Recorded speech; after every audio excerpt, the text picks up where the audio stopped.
en Bogotá, Cali, Medellín, Barranquilla.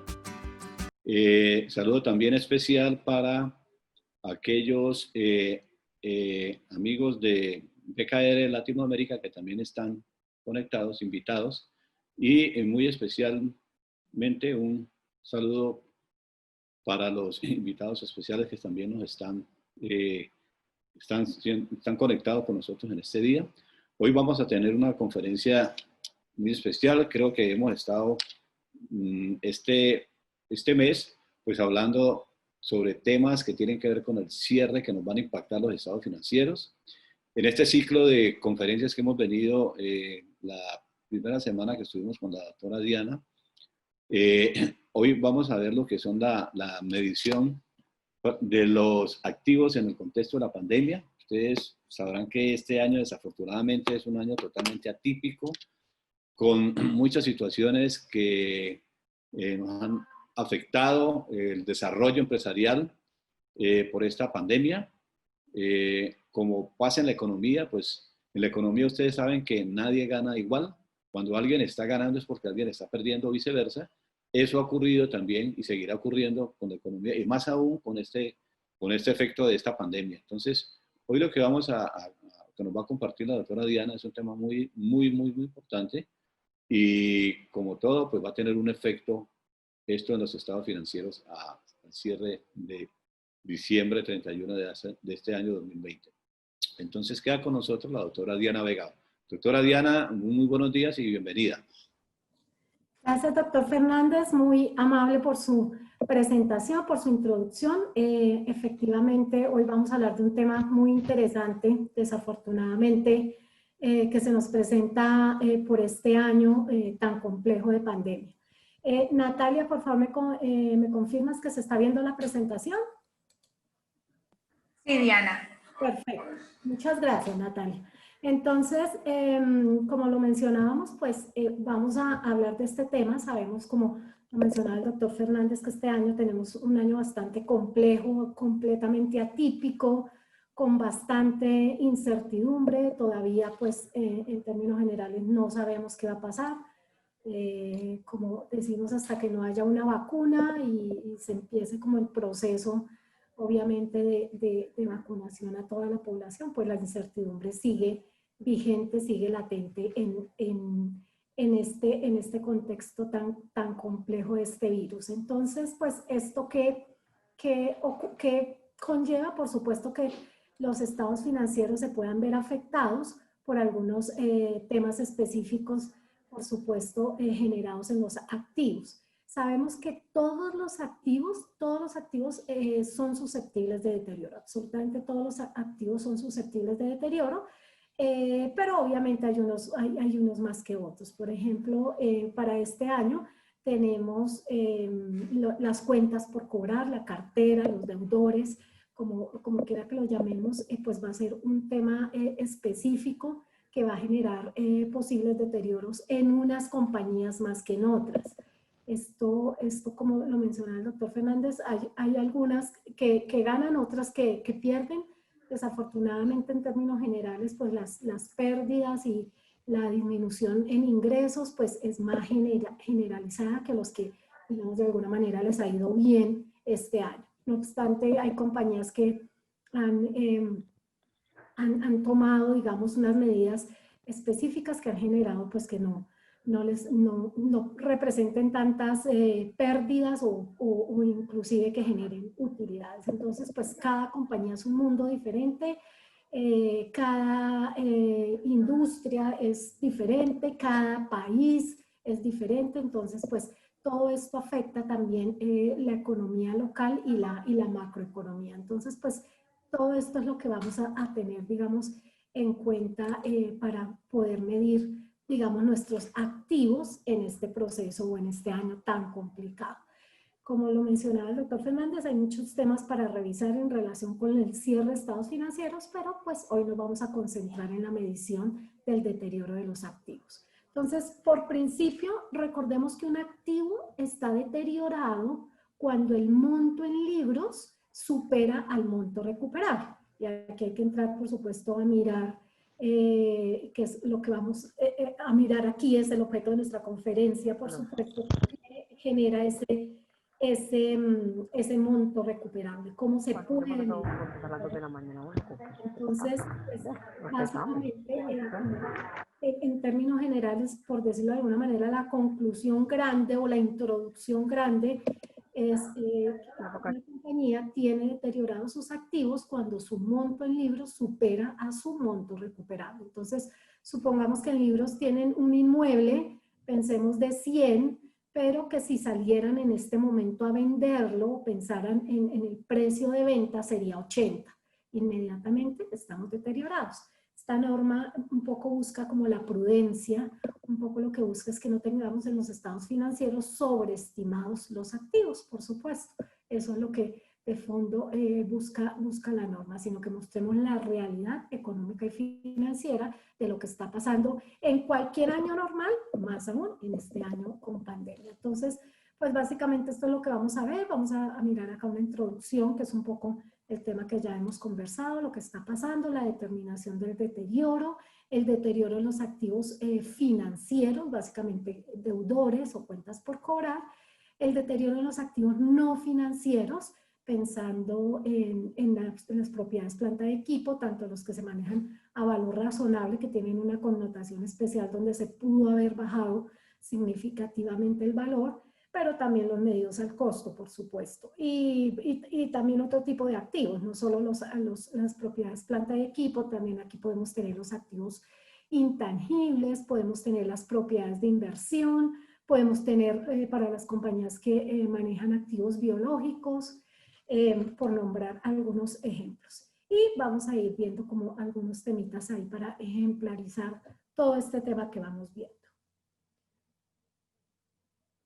Entonces, pues sabemos que el tema está ahí todavía, como lo decíamos. Este brote del coronavirus pues creció rápidamente, tuvo un rápido desarrollo. Recordemos que nació a finales del año 2019, o sea, ya prácticamente un año, cogiendo como fuerza en China entre enero, febrero, en Europa entre febrero, marzo, tal vez abril, y llegó acá a Colombia el 6 de marzo, fue el primer caso. Ayer tomábamos una charla con BKR Internacional y nos decían, por ejemplo, que en Chile había llegado el 3 de marzo. Entonces, fíjense cómo vamos todos como en la misma línea. Entonces, aquí en América, en Latinoamérica llegó sobre marzo, pero ha crecido, pues ustedes saben, significativamente.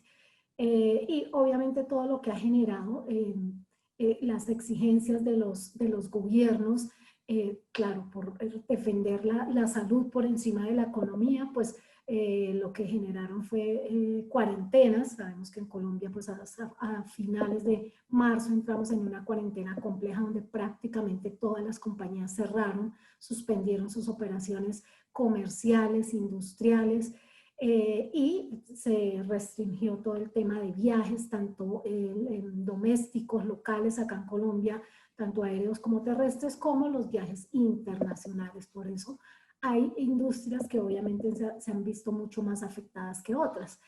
Y también todo esto depende en qué jurisdicción estamos. Sabemos que hay países que prefirieron de alguna manera proteger la economía, pero también los resultados se ven un poco en las estadísticas de muertos que hay por este COVID-19. Entonces, caso tal vez Estados Unidos, caso México, caso Reino Unido, por nombrar algunos.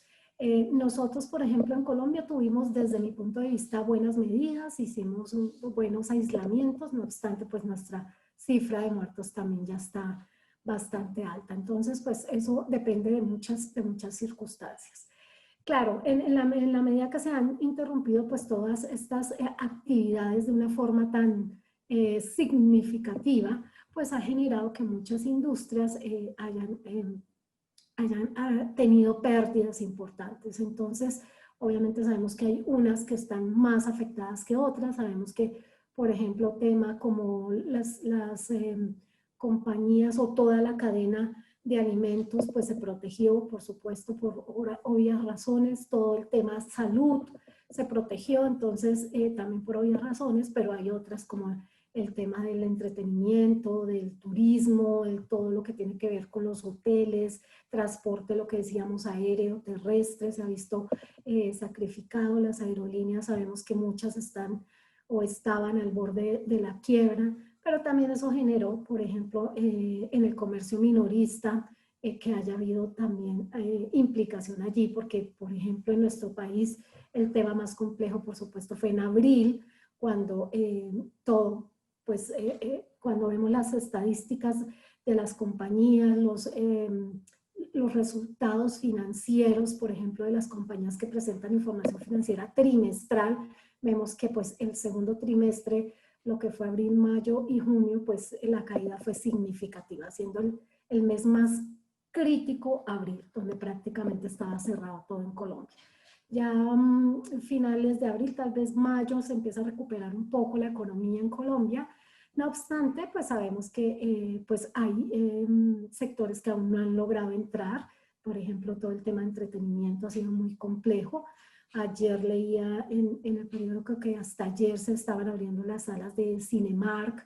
Entonces pensemos que han estado cerradas desde marzo hasta noviembre, pues la connotación ha sido bastante compleja para tipos de industrias como estas. Y pues esto obviamente también genera y repercute, como dijimos, en toda la economía. Se ha visto el PIB afectado, ha bajado significativamente. El IPC también se ha visto, digamos, disminuido considerablemente. Y también afecta, por supuesto, sectores como el manufacturero y el financiero. Obviamente, si no tenemos toda la cadena de producción, pues todos estos sectores se ven afectados. Una compañía que produce pero no puede vender sus productos, pues obviamente tiene que parar un poco la producción porque no se puede quedar ahí con mucho stock. Entonces, pues esto ha generado, digamos que en términos generales, muchas connotaciones. El sector financiero pues también se ha visto deteriorado, digamos, se ha visto afectado desde el punto de vista que muy seguramente, y ya se ve, pues se van a empezar a quedar los clientes con los pagos de sus créditos. Por supuesto, si una persona que se quedó sin empleo, porque sabemos que la tasa de desempleo creció significativamente, pues una persona que tiene que pagar un crédito de consumo o el crédito de vivienda y tiene que comer, pues prefiere comer antes de pagar, porque pues es que eso es una necesidad primaria. Entonces, pues obviamente el sector financiero también se ve afectado ahí desde este punto de vista de la cartera de crédito a los deudores. Entonces, fíjense que el tema es generalizado. No obstante, hay compañías que les ha ido bien a pesar de la pandemia, que también aquí depende mucho cómo las compañías o cómo su alta gerencia o inclusive sus propietarios, accionistas, socios han tomado, digamos, esta pandemia, cómo la han enfrentado y cómo han salido avantes cambiando con el entorno, migrando a la virtualidad, migrando a vender sus productos por internet, por plataformas tecnológicas, por redes sociales. Pues todo esto hace parte de lo que tenemos que tener en cuenta. Una compañía que se queda muy quietica esperando que pueda abrir y vender sus productos presencial como siempre había sucedido, pues seguramente va a tener más implicaciones fuertes desde el punto de vista económico y financiero que una compañía que aún en pandemia saca, digamos, a relucir su innovación y empieza, digamos, a migrar a otro tipo de mercados o de productos o digamos, cambia con el entorno. Bueno, pues el brote continúa evolucionando, lo mencionamos más temprano, esto no para, ahorita ya hay segundos picos en algunos países, sobre todo en Europa. Entonces, pues obviamente es difícil predecir cuál va a ser la duración de este virus y el impacto comercial, económico y financiero que va a tener en cada compañía, en cada industria, en cada país y en términos generales en el mundo. Entonces, pues el tema se vuelve un poco complejo. Y en este contexto, pues todo esto va a afectar, por supuesto, a las entidades financieras, a la hora, a las entidades, perdón, en general, a la hora pues, de presentar sus estados financieros. Bueno, por ahí tenemos un micrófono abierto. Por favor, si me ayudan a cerrarlo, les agradezco.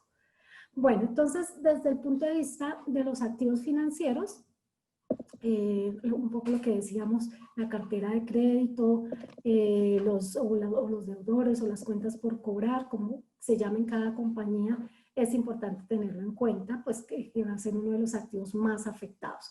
Pero también no descuidemos las partes relacionadas. Las partes relacionadas son una parte importante digamos, del conjunto de estados financieros. Normalmente cuando tenemos operaciones con partes relacionadas, son como las últimas a las que se les paga, ¿no? Porque, y pues eso tiene sentido, cuando tenemos cuentas por cobrar o por pagar entre partes relacionadas, son como las últimas que dejamos, les pagamos primero a los clientes, a los proveedores, a los clientes, no, perdón, a los proveedores, y dejamos pues las partes relacionadas de últimas. Entonces hay que tener mucho cuidado, porque obviamente allí se pueden generar deterioros importantes también y hay que aplicarlos. O sea, si yo tengo una cuenta por pagar con una parte relacionada y ahí va, del otro lado, la que tiene la cuenta por cobrar, pues tiene que pensar en, por supuesto, aplicar deterioro, porque pues ya si la probabilidad de pago de esa cartera pues está disminuida, hay que aplicar deterioro. Entonces es importante tenerlo en cuenta.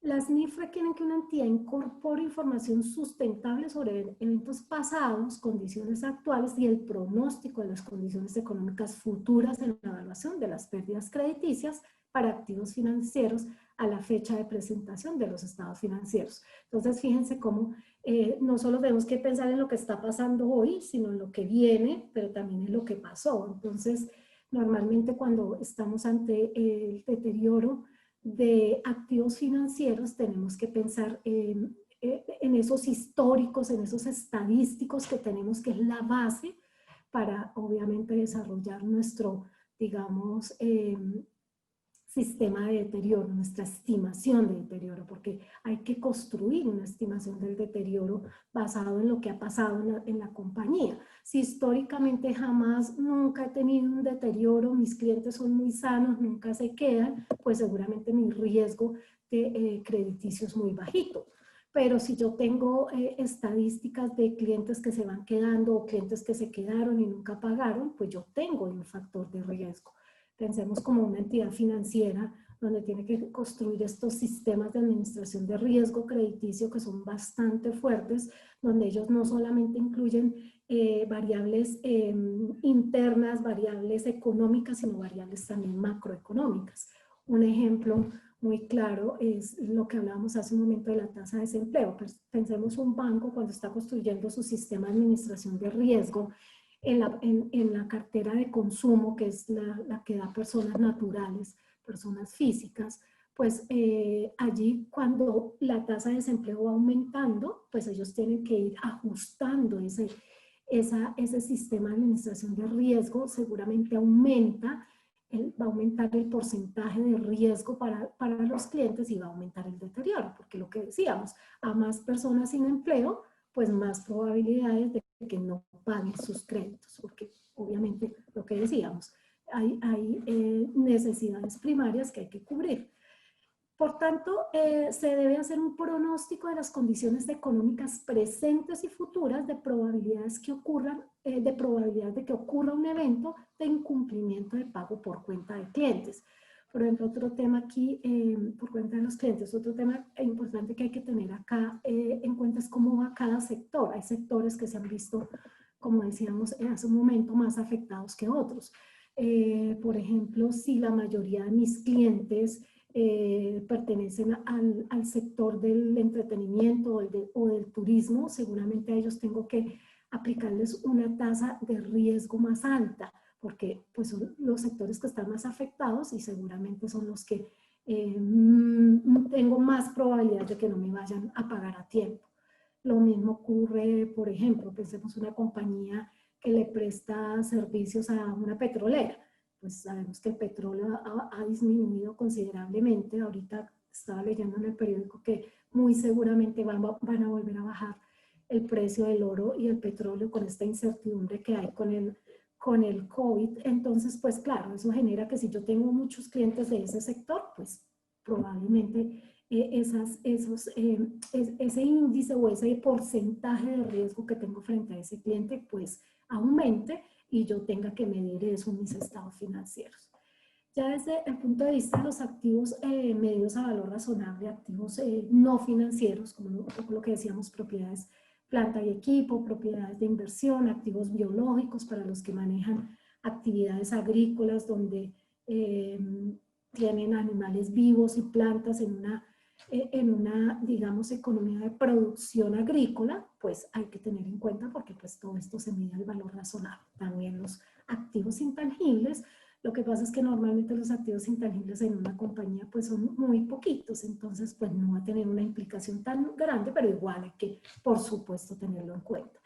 Esto es lo que tengo acá es en relación con el valor razonable, pero vuelvo y digo, si estamos midiendo el costo, por supuesto, también hay que tenerlo en cuenta. Pensemos, por ejemplo, que yo manejo activos biológicos y que manejo ganados y el mercado en la bolsa agropecuaria se ha disminuido el kilo de carne de ganado, pues obviamente eso me va a afectar a mí dentro de mi estructura económica, porque seguramente el valor razonable de ese activo biológico que va a ser el ganado que tengo, pues se va a disminuir. Y eso va a repercutir porque obviamente sabemos que los cambios en el valor razonable van a resultados. Entonces, básicamente una baja, una disminución en el valor razonable, pues ocasiona una pérdida normalmente.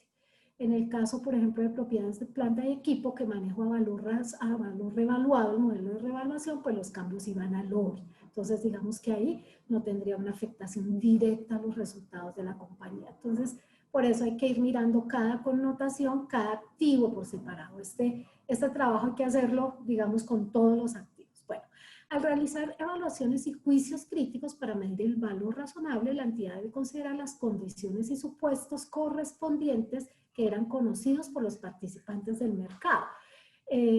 Obviamente, acordémonos que un valor de mercado, un valor razonable es un valor de mercado, donde tenemos un mercado activo, donde existe un comprador y un vendedor informados que están dispuestos a hacer una negociación con los precios que están ahí estipulados en ese mercado en una fecha específica.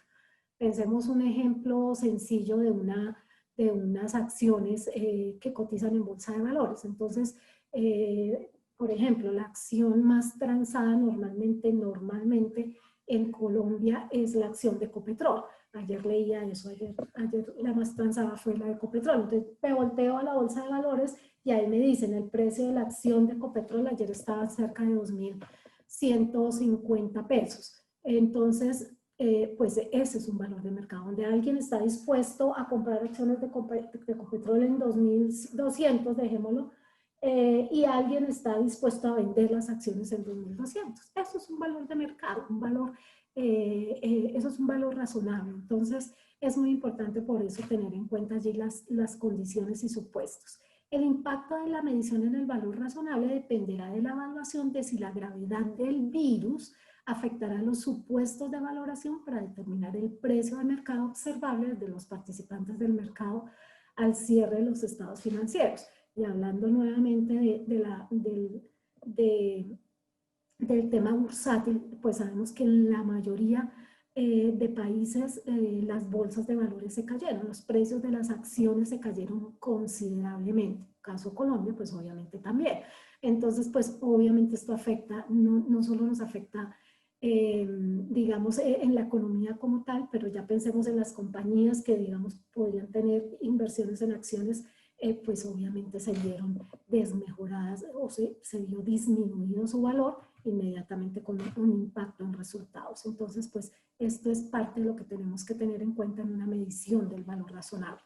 Ahora, cuando no tenemos un mercado activo, cuando tenemos que desarrollar una metodología de valor para poder medir ese valor razonable, pues también, por supuesto, todo lo que esté pasando en el entorno genera pues que ese valor razonable normalmente se disminuya.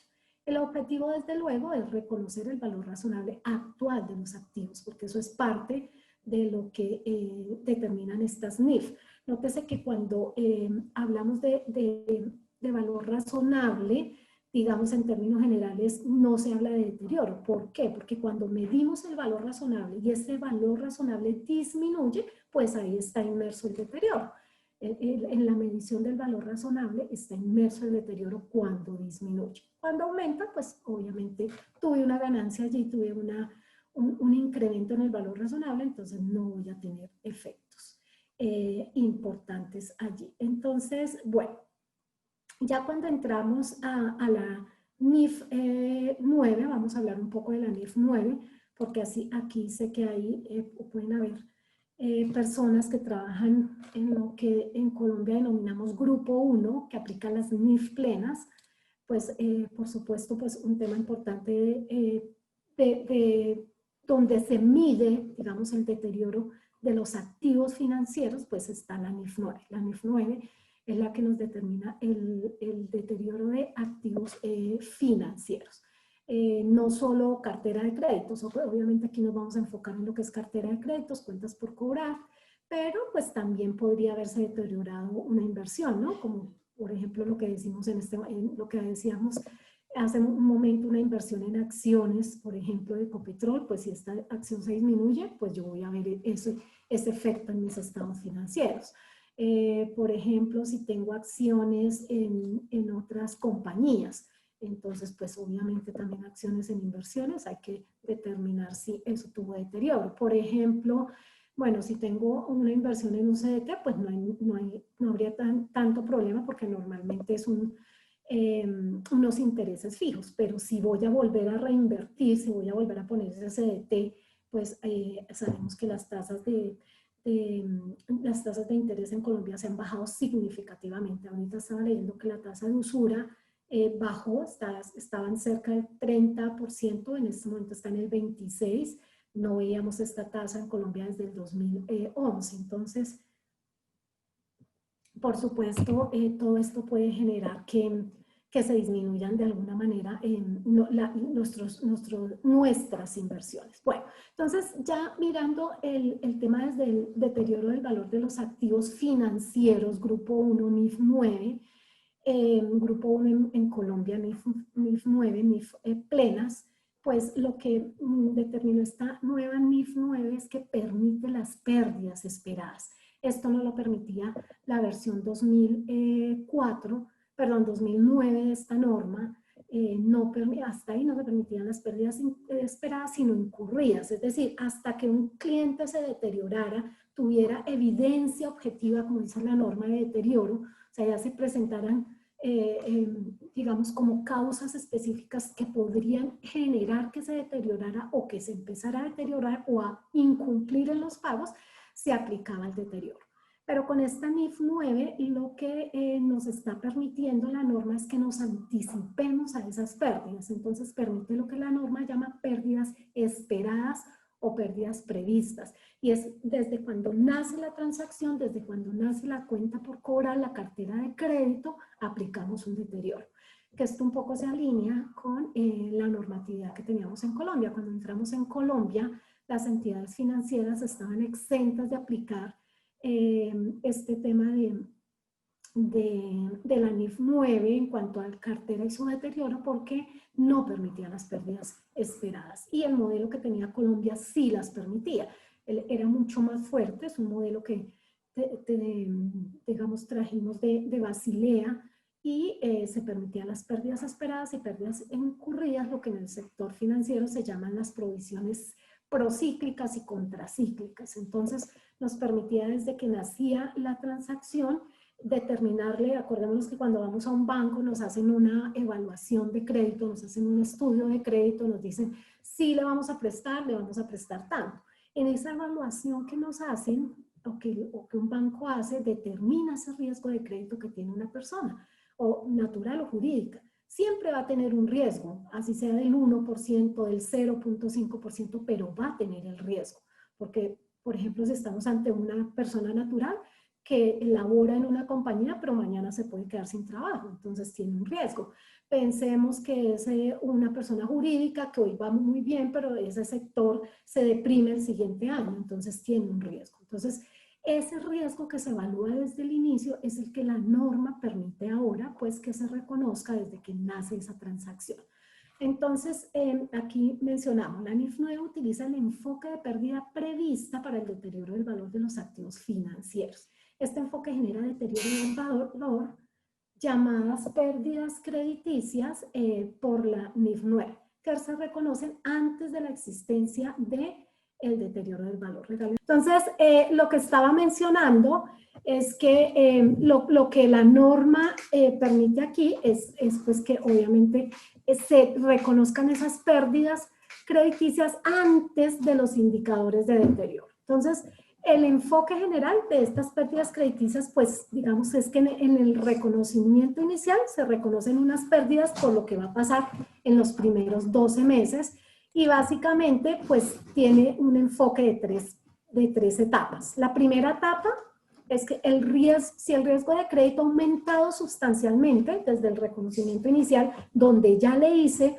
un factor de deterioro, ya vamos a ver un ejemplo para entender un poquito más esto, se reconocen las pérdidas crediticias por lo que pasa en un año. Si al siguiente, si lo que ha ocurrido es que se incrementa, se aumenta ese riesgo de crédito desde el reconocimiento inicial, pensemos que en el reconocimiento inicial era una persona, un crédito que se le estaba otorgando a una persona natural y se quedó sin empleo, lo que decíamos. Entonces ahí pues se reconocen las pérdidas crediticias por todo el año, por toda la vida del crédito, vamos a suponer que es de 5 años.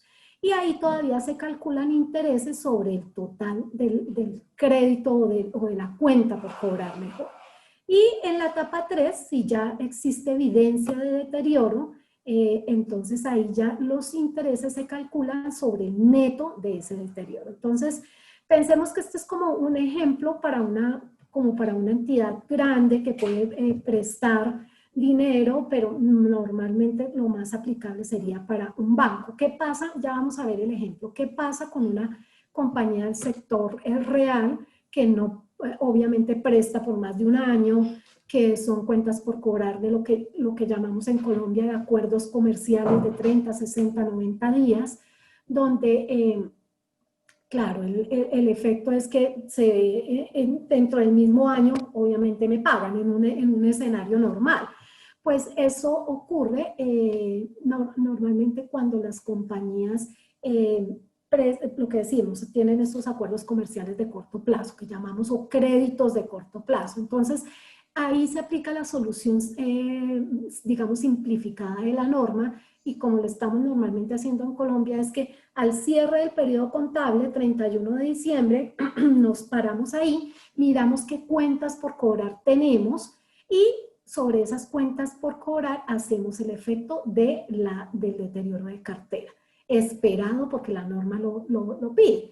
Yo que les sugiero a las compañías, no nos esperemos hasta el cierre del periodo contable, sino seguramente vayamos haciendo el tema trimestralmente. Lo que pasa es que nótese que si es una cuenta por cobrar que nació en enero y va a salir me la van a pagar en marzo, pues el efecto va a quedar en el mismo año, o sea que el deterioro no tiene mucho sentido.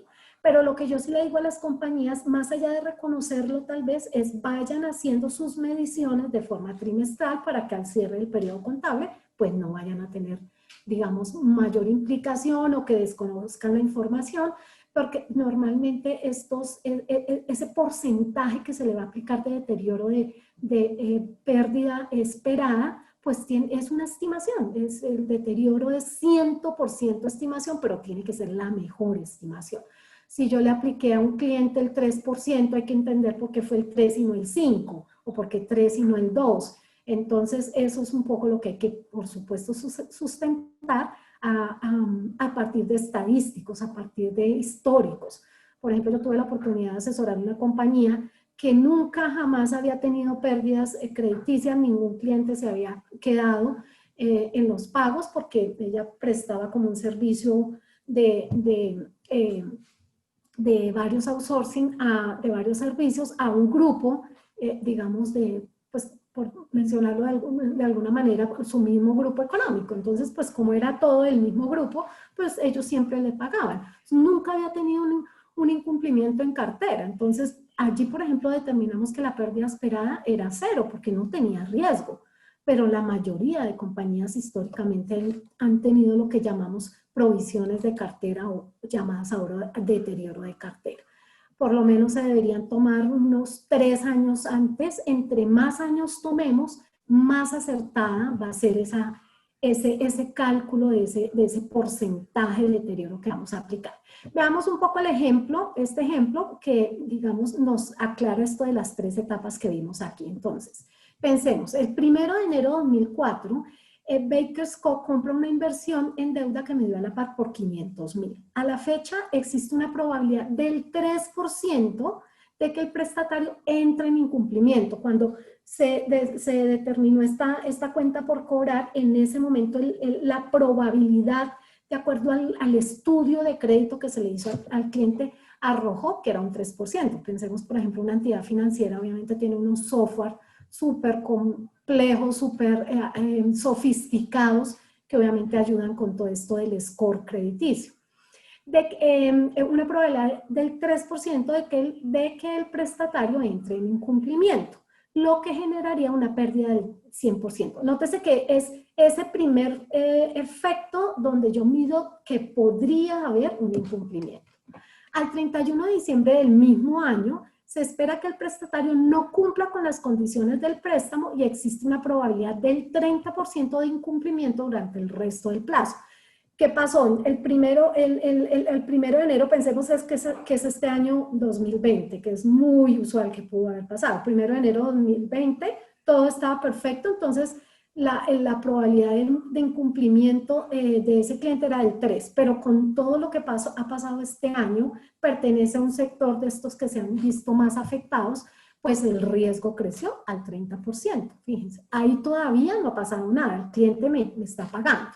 Entonces, aquí, al 1 de enero de este año, del 2004, se reconoce una provisión por deterioro del 3%, de 500,000, 3% de estos 500,000 que nos da 15,000. Nótese que esta es la pérdida esperada. Cuando nació la transacción, de una vez le afecté o le determiné una partecita de deterioro. Nótese que esto antes bajo Colgap, compañías del sector real, pues no hacíamos. En función de las pérdidas crediticias de un año, lo que puede pasar en un año. Al 31 de diciembre de 2004, al cierre de ese periodo contable, pensemos otra vez en nuestro año atípico, existe un aumento significativo del riesgo de incumplimiento y en consecuencia la previsión por deterioro del valor se basa en las pérdidas crediticias durante toda la vida útil del crédito. Ahí sí, pues crecieron las incertidumbres, creció el riesgo y esto aumentó al 30%. El 30% de los 500,000, pues paso a tener una provisión de 150,000. Los ingresos por intereses continúan calculándose sobre los 500,000, que es un poco lo que veíamos aquí. Calcular los intereses sobre el activo bruto. Esto es un poco lo que busca es, con esta tercera etapa, que ya la vamos a ver y explico lo que iba a mencionar, si las condiciones del préstamo no se hubieran cumplido al 31 de diciembre de 2004, es decir, si hubiera alcanzado la etapa 3, es decir, ya hubiese habido pruebas de deterioro, o sea, ya hay deterioro, ya el cliente se empezó a quedar, entonces los ingresos por intereses se hubieran calculado en función de 500,000 menos 150,000, que era el deterioro que le traía, y calculo intereses solo sobre el neto, que es un poco lo que dice acá. Los intereses se calculan netos de deterioro, es decir, por 350,000. ¿Qué es lo que se busca con esto? Y este es el modelo que también vuelvo y digo tiene Colombia. En Colombia, cuando las entidades financieras están calculando o tienen sus carteras y un cliente se queda por más de un tiempo, 30, 60, 90 días, dependiendo si estamos en cartera de consumo, comercial, microcrédito o de vivienda, ellos aplican lo que se llama suspensión de causación de intereses. Porque ¿qué es lo que se busca? No vayamos engordando el estado de situación financiera con unos intereses donde probablemente ya ni me van a pagar el principal o capital más los intereses. Entonces, ahí lo que dice la norma es ya no calcule intereses sobre el total, por eso es que lo menciona así. Y las pérdidas crediticias pues se reconocen en el resultado del periodo. Eso, todas las pérdidas generadas por deterioro van reconocidas en resultados, es una pérdida.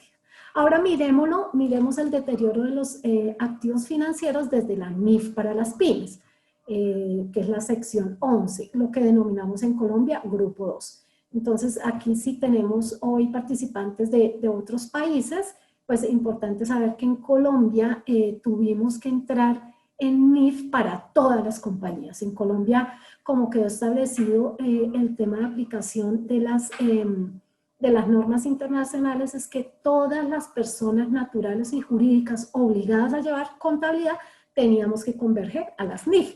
Y en Colombia se desarrolló lo que mencionamos, lo que denominamos como Grupo 1, que aplican las NIF plenas, que es el enfoque que acabamos de ver de la NIF 9, Grupo 2, que es el que aplica la NIF para las pymes, para nuestro caso acá la sección 11 que vamos a explicar, y Grupo 3, que ya son las microempresas y algunas personas naturales que cumplen unos, digamos, parámetros de compañías o de entidades muy pequeñitas.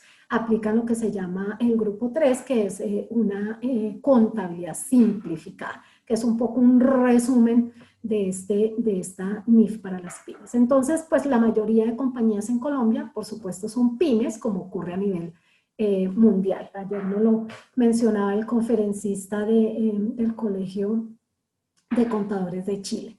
Entonces, la evidencia objetiva de que un activo financiero o un grupo de activos está deteriorado incluye información observable.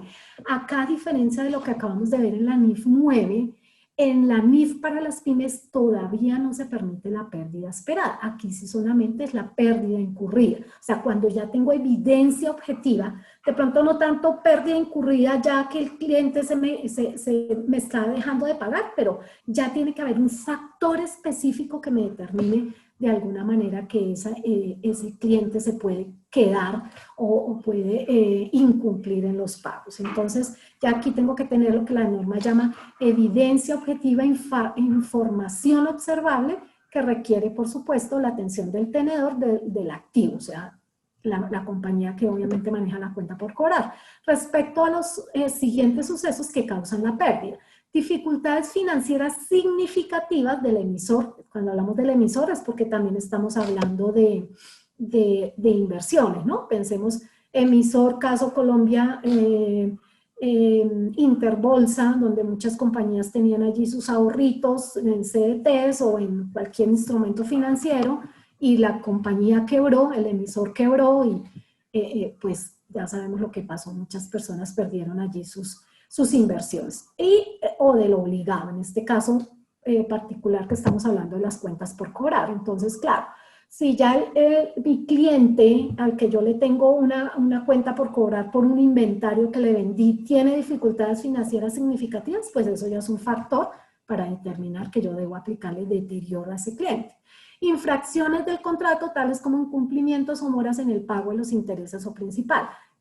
Pensemos lo mismo, pensemos que no sea ni siquiera intereses y principal, sino solo principal, porque normalmente el sector pues real no cobra intereses, ¿no? Entonces, si me tenía que pagar a 30 días, le doy plazo de 45 promedio, que es en el tiempo que recupero mi cartera, y resulta que ya vamos en 180 días y el cliente no me ha pagado, pues creo que ya hay un incumplimiento, ya hay moras, ya hay infracciones al contrato. Por supuesto, tengo que aplicar deterioro. Fíjense que este sistema de la NIF para las pymes es muy similar al que manejábamos antes en Colombia. El acreedor, por razones económicas o legales relacionadas con dificultades financieras del deudor, mi cliente, otorga concesiones que no habría otorgado en otras circunstancias. Entonces, este puede ser un tema muy aplicable este año. Entonces, los clientes, por favor, deme un mes más de plazo, deme, por favor, 2 meses más de plazo.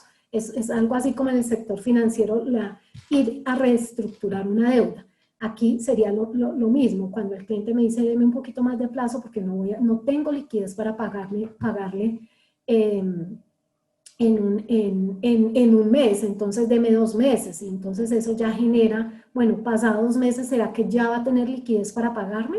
Entonces, pues eso también genera un factor donde puede aplicar aquí deterioro. Puede ser probable que el deudor entre en quiebra o en otra forma de reorganización financiera muy real. Esto también que está pasando este año, que entre otras es muy importante estar revisando la hipótesis de negocio en marcha, si la compañía va a seguir funcionando, si no está ante una inminente cierre o liquidación, pues por todo lo que ha pasado este año, por supuesto. Entonces, claro, si un cliente entra en quiebra, pensemos cuál es la probabilidad de que le pague, muy bajita. Si entra en tema de reorganización financiera, ley de insolvencia, bueno, muchos temas que se están viendo ahorita con este año atípico, pues es probable que el cliente se recupere y me pague, pero hay un factor grande ahí de riesgo de que no me pague. Los datos observables que indican que ha habido una disminución medible en los flujos futuros estimados de efectivo de un grupo de activos financieros. Entonces, la norma acá permite que yo mire, digámoslo así, cliente por cliente, o que lo haga por grupos homogéneos de clientes o grupos de activos financieros, siempre que compartan, digamos, o tengan el mismo riesgo de crédito. Entonces, nótese que si una compañía tiene, qué sé yo, 20 clientes, pues seguramente, y de esos 20, 15 son perfectos, me pagan muy bien siempre, pues ya solo me va a tener que preocupar por 5, ¿no? En hacerle todo este tema de estudio para poder estimar un deterioro. Pero si ya estamos hablando que es una cartera de clientes de 1000, pues revisarlo el uno a uno sería una locura. Pensemos otra vez en el ejemplo de los bancos. Un Banco Colombia puede tener 10 millones de clientes, un banco de Bogotá 15 millones, el otro día leía. Entonces, pues hacerlo uno a uno jamás acabarían. Entonces, la norma permite hacerlo por grupos homogéneos. Esto, fíjense, hay que hacerlo a cada periodo, a final de cada periodo, sobre el que se informa. Normalmente las normas internacionales siempre piden la medición al cierre del periodo contable, al cierre.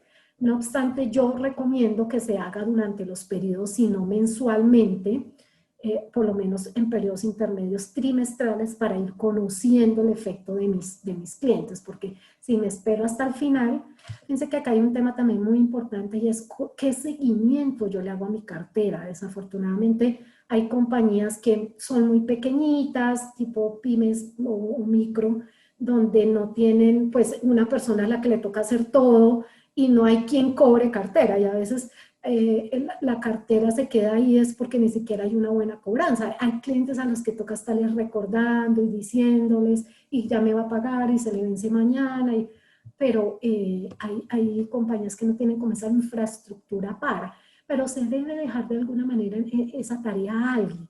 Alguien debe hacer la cobranza de cartera, porque obviamente si no cobramos, pues la probabilidad de pago puede disminuir.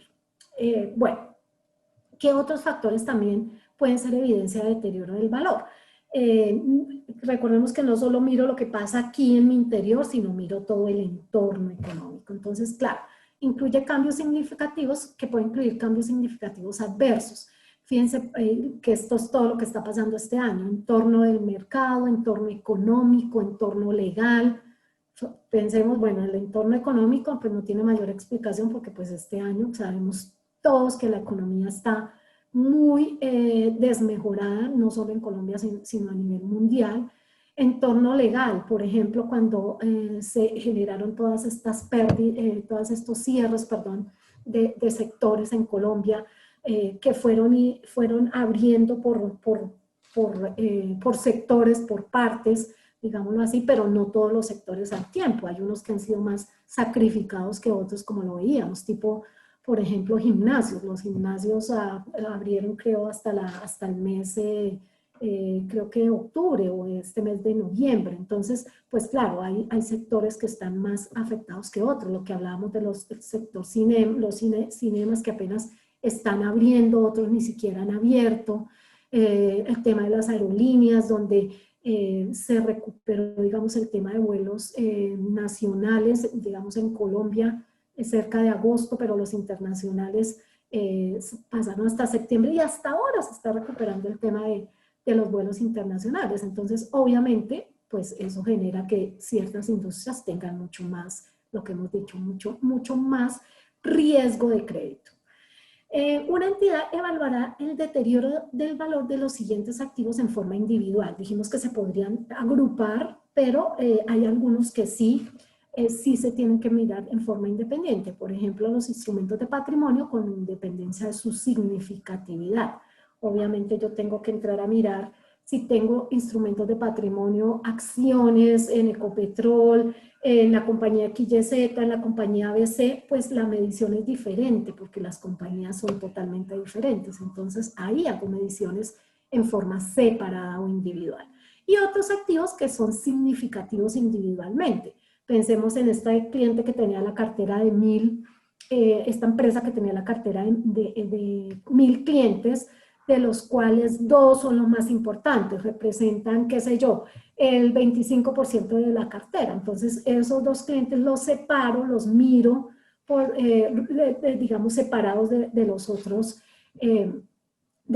clientes que tengo. Por supuesto, pues si son clientes sanos, seguramente si son mis mejores clientes serán sanos, pero pues este año puede pasar cualquier cosa. Siempre fueron clientes muy rentables, pero puede ser que este año no tanto, producto de esta pandemia. Bueno, muy bien, entonces veamos este ejercicio.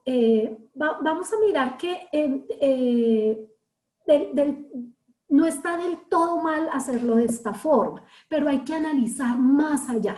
En Colombia estábamos muy acostumbrados a que decíamos la provisión de cartera es el 1% de la cartera total, que era lo que llamábamos provisión de cartera general. Pero la norma dice, no, pues revise un poquito más, un poco lo que estábamos diciendo, cómo hace ese análisis por grupos homogéneos o por clientes individuales cuando son, digamos, significativos. Veamos el ejercicio y vamos a explicarlo. La entidad A calcula el deterioro del valor de las cuentas por cobrar a partir de una fórmula que utiliza tasas fijas de provisión de deudas incobrables según el número de días transcurridos desde la cuenta por cobrar, desde que la cuenta por cobrar ha sido clasificada como morosa. Fíjense que esto era los que antes tenían algún tipo de política, podía ser muy similar a esto. De 0% para menos de 90 días, o sea, un cliente que tenga cartera o que tenga facturas por pagar menos de 90 días no se le aplica ningún deterioro.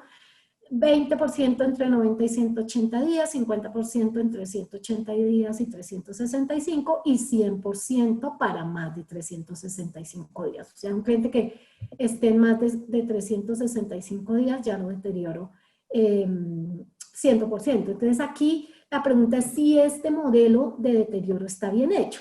Entonces, pues, ¿qué es lo que dice la respuesta? Y ya miramos, porque no es que del todo está mal hecho, porque yo tengo que tener de alguna manera cuantitativamente un número, valga la redundancia, para poder determinar cuál es mi deterioro, porque no puede ser así como tampoco, tiene que estar sustentado por algo. Entonces tengo que tener factores cuantitativos, que sería un poco esta fórmula, pero también cualitativos. También tengo que revisar alguna otra información. Entonces el método de provisiones por pérdida que emplea la entidad A no es adecuado, porque la norma no permite hacer provisión global basado en el porcentaje de los saldos por cobrar, por ejemplo, de acuerdo con los días de mora. Debe basarse en las pérdidas reales incurridas. Se puede hacer un modelo de deterioro para un grupo homogéneo de activos siempre que los clientes posean características similares de riesgo.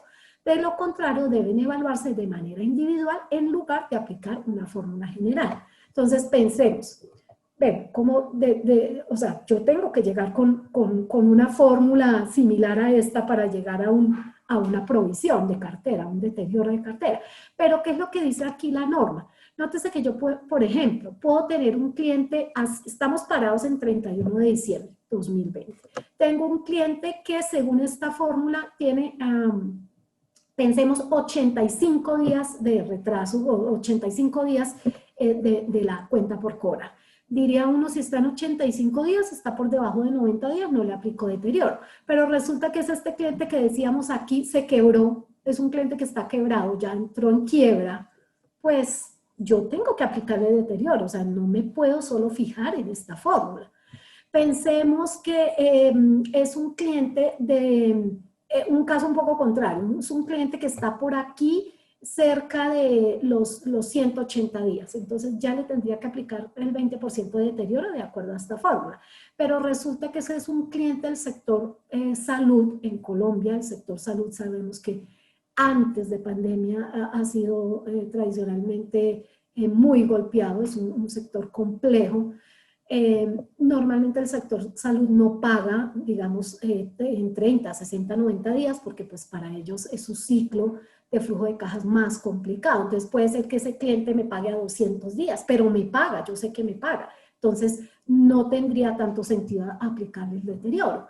Entonces, si ven cómo tengo que ir mirando información cualitativa, cuantitativa, pero también cualitativa, qué va pasando con cada cliente.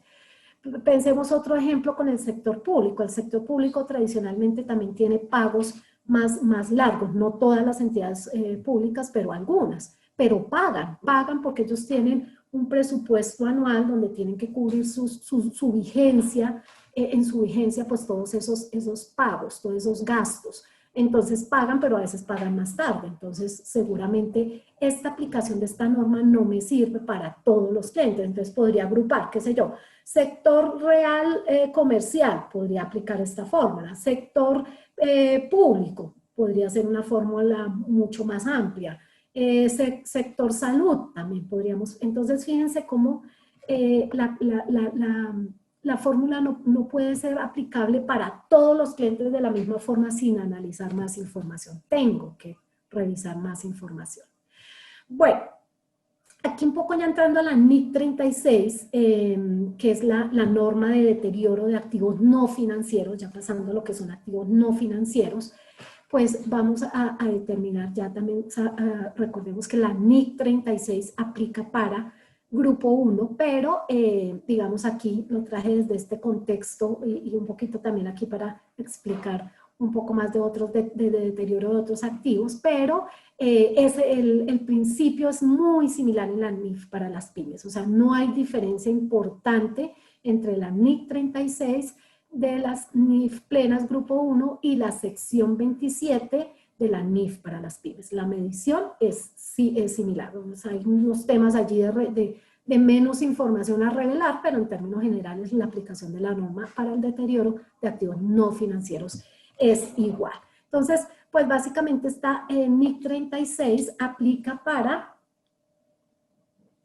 todos los activos no financieros, que básicamente no serían sino activos, propiedad, planta y equipo, y propiedad y activos intangibles. Bueno, y también propiedades de inversión cuando se miden al costo.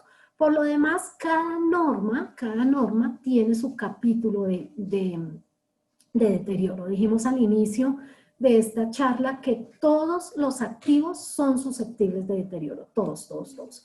Entonces, aquí lo que ocurre es que, por ejemplo, a la hora de medir los inventarios, la medición que me determina los inventarios, allí tengo inmerso el deterioro, porque los inventarios se deben medir al menor entre el costo y el valor neto realizable, siendo el valor neto realizable el precio de venta menos los costos de venta.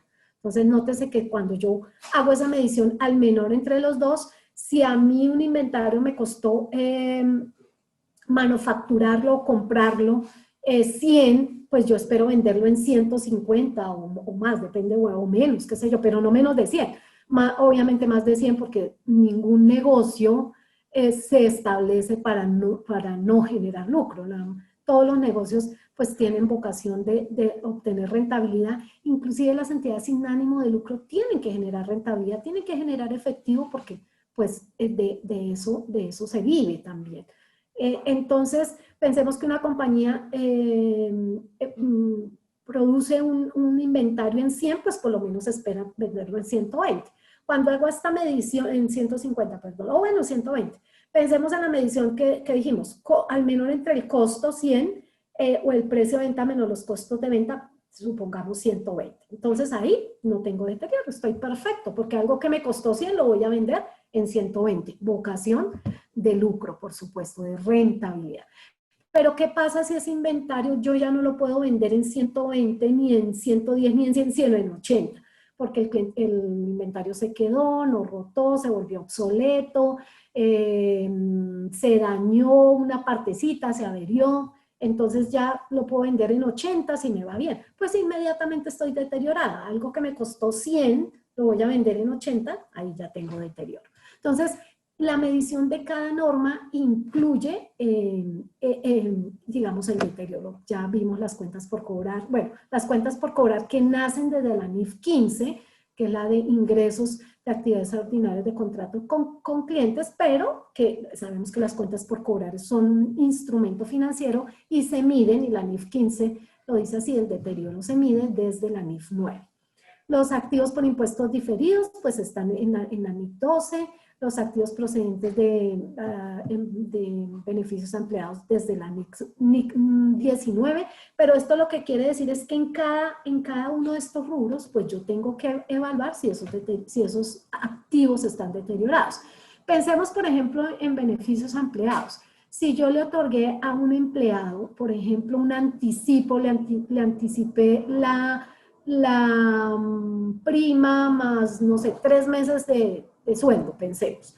Y resulta que por allá en junio, y le anticipé la de diciembre más 3 meses de sueldo, y el empleado se va, se retira de la compañía, se va de la compañía, y la liquidación no alcanza, digamos, para cruzar este adelanto que yo le hice, y el empleado se va y no me paga nunca, pues tengo que deteriorar ese beneficio empleado, ese activo que se genere por beneficio empleado. Normalmente los beneficios empleados generan pasivos, pero ahí está el ejemplo cuando damos algún tipo de anticipo, porque si fuera un crédito que yo le doy, pues sí lo miraríamos aquí por la NIF 9 también. Los activos financieros, tipo inversiones, tipo cuentas por cobrar, dijimos, pues se miran desde la NIF 9. Activos biológicos, que se miran desde la NIF 41, cuando medimos el valor razonable, ya lo habíamos dicho, por allá más atrás, los activos biológicos se miden al valor razonable. Cuando medimos el valor razonable y este disminuye, pues ahí está inmerso el deterioro. Las propiedades de inversión medidas a valor razonable igual. Cuando medimos el valor razonable de la propiedad de inversión y esta disminuye, ahí está inmerso el deterioro.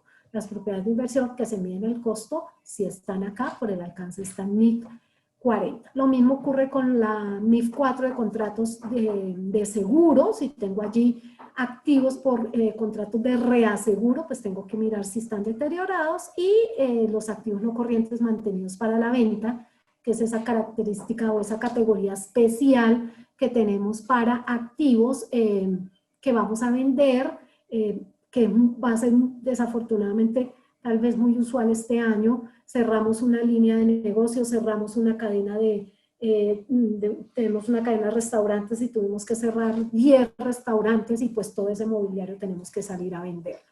Entonces, normalmente el beneficio de esta NIF 5 es que, como son activos que normalmente no me están generando tal vez beneficios económicos porque los tengo para vender o los tengo allí por algún tipo de reestructuración, probablemente no me estén generando, vuelvo y digo, beneficios. Entonces la norma lo que permite es no depreciar.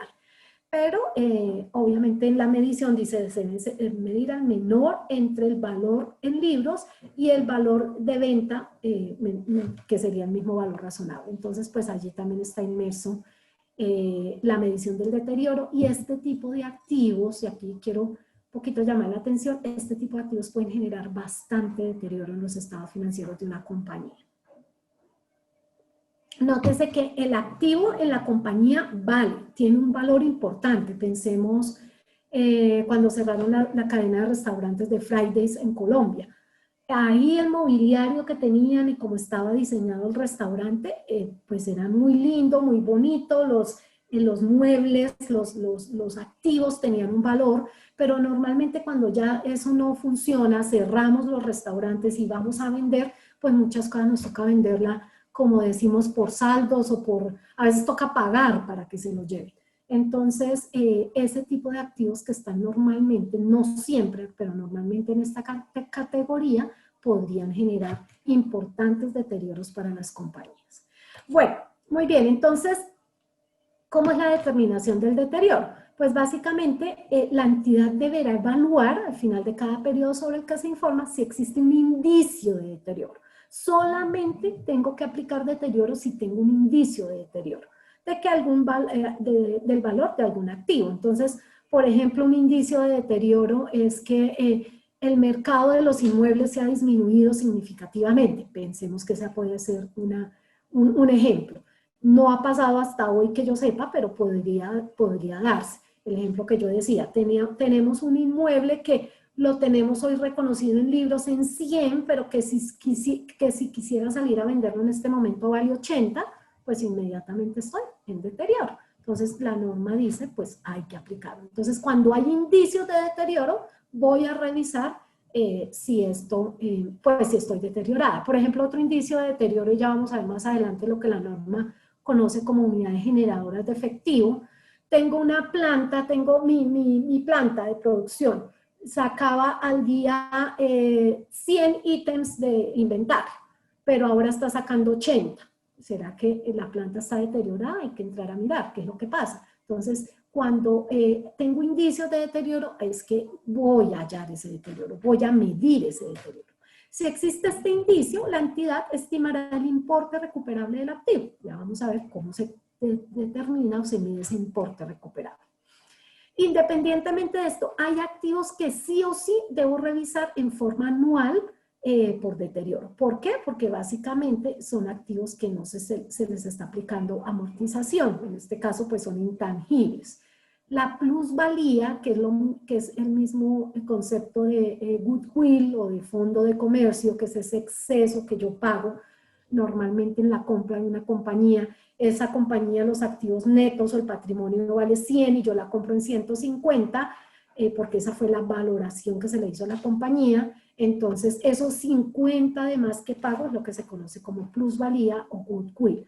Esa plusvalía en la NIF plena no se amortiza, solamente se le aplica deterioro. Entonces, hay que revisarla por deterioro. Por ejemplo, esta es una diferencia con pymes. En la NIF para las pymes la plusvalía sí se amortiza. Esa es una diferencia entre las NIF plenas y la NIF para las pymes.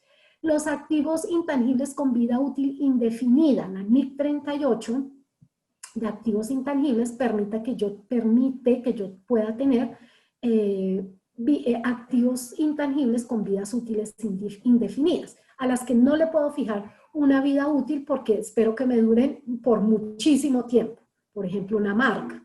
Entonces yo espero que esto me dure por mucho tiempo, entonces no le determino una vida útil, es lo que se llaman activos intangibles con vida útil indefinida. Al no determinarle una vida útil, pues no amortizo, pero sí hay que revisarla por deterioro, porque independientemente se pueden deteriorar. Y los activos intangibles cuyo uso aún no está disponible. Normalmente las compañías cuando desarrollan activos intangibles internamente, pues ahí se quedan. Por ejemplo, pensemos un software, 1 año, 2 años, 5 años y no han terminado de desarrollar el software. Cuando ya de pronto esté listo, ya está deteriorado porque ya se volvió obsoleto. Entonces, por eso la norma internacional dice aplique deterioro. Estos 3 casos no aplican en la NIF para las pymes, por ejemplo, porque en la NIF para las pymes no tenemos activos intangibles con vida útil indefinida. Allí la norma dice que si no se le puede determinar una vida útil, máximo se llevará a 10 años, se amortizará a 10 años. Y tampoco aplicaría de activos intangibles cuyo uso no está disponible, porque en las pymes, pues normalmente tampoco se permiten los activos intangibles desarrollados internamente. Cuando desarrollamos un activo intangible internamente, la norma de pymes, la sección 18 dice eso es gasto. Entonces, pues allí no habría, digamos, problema desde ese punto de vista. Bueno, entonces la evaluación del deterioro del activo incluye comparar el importe en libros de un activo con el importe recuperable. Dijimos nuevamente, si el libro lo tengo en 100 y el importe recuperable vía venta o vía uso es 80, pues estoy deteriorada. Tengo sobreestimados los estados financieros, los activos en los estados financieros. Bueno, entonces para determinar Si hay deterioro, tenemos fuentes internas y externas. Esto es un poco lo que estábamos mirando en la NIF 9, como teníamos que mirar lo que pasaba aquí al interior con mis clientes, pero también factores macroeconómicos. Entonces, es muy similar acá. Fíjense que aquí, por ejemplo, dice dentro de las fuentes externas, reducción significativa del valor de mercado. Pensemos en los inmuebles si se desvalorizan, pensemos en las acciones que decíamos que pueden bajarse de valor, aunque bueno, acá estamos hablando de activos no financieros. Variaciones adversas derivadas de tecnología, mercado, economía, entorno legal. Fíjense que este es el ejemplo que está pasando este año. Bueno, y digo que era muy similar a lo que veíamos allá en la NIF 9 y en la sección 11. Obviamente, por ejemplo, pensemos lo que hablamos, los activos que tienen que ver con temas tecnológicos normalmente sufren obsolescencia, sufren deterioro por obsolescencia. Fíjense, por ejemplo, los celulares. No sé, un iPhone de última generación puede estar costando entre 4 millones y 4 millones 500 y 5 millones en Colombia, pesos colombianos. Entonces, pues, normalmente esos activos vienen o esos teléfonos vienen para durar un año. El siguiente año ya pasan a estar obsoletos. Entonces, pues, eso es un factor importante ahí tener en cuenta el tema de la tecnología. Mercado.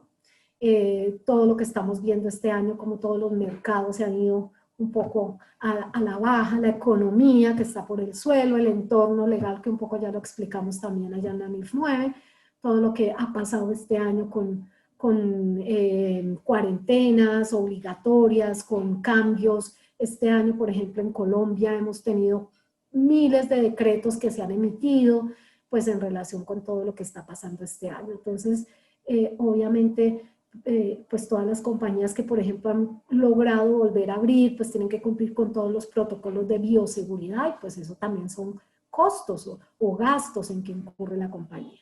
Variaciones en las tasas de interés o tasas de retorno que afecten la tasa de descuento. El monto recuperable lo podemos obtener vía valor razonable, que es el valor de venta menos los costos de venta, o vía uso, para determinar el valor en uso, que es lo que yo espero que este activo me dure en la vida útil y lo que espero, y los flujos de efectivo que espero que me dé, otra vez con este tema de vocación de rentabilidad, ¿cierto? Yo espero comprar un activo, mi línea de producción es de botellas y yo estoy produciendo 100 botellas, tengo un exceso de efectivo, invierto en más activos porque quiero ampliar mi producción y lo que espero es que esa nueva máquina que compré para ampliar mi producción pues me produzca otras 100 botellas para ir generando más rentabilidad. Entonces pues obviamente que así. Obviamente sabemos que una de la definición de activo, recurso controlado por la entidad como consecuencia de hechos pasados,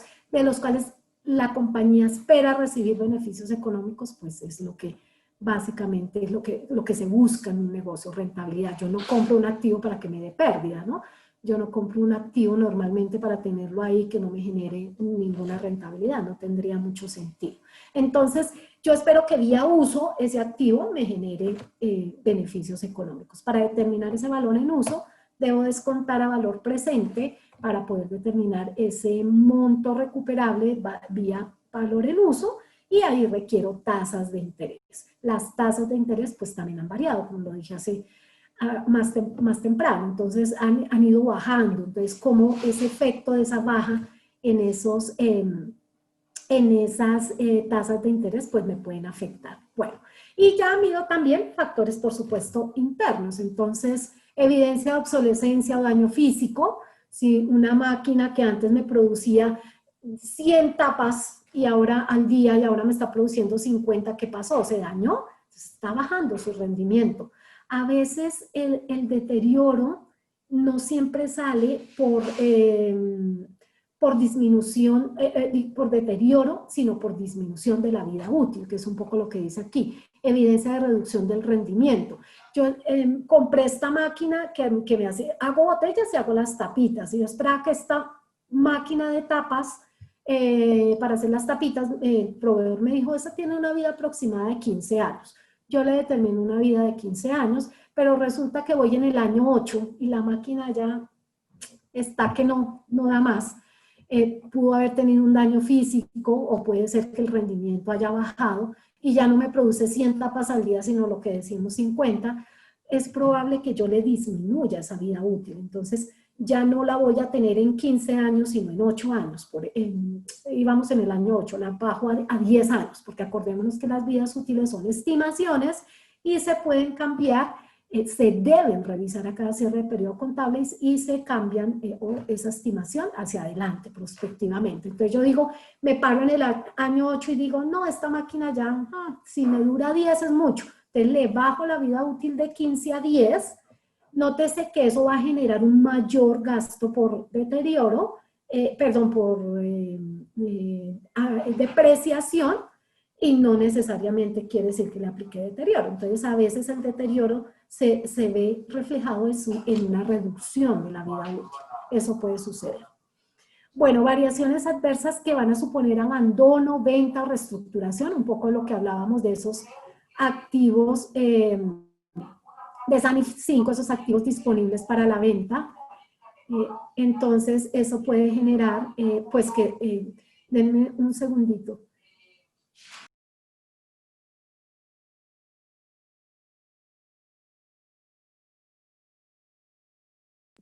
Doctora, tiene silenciado el micrófono.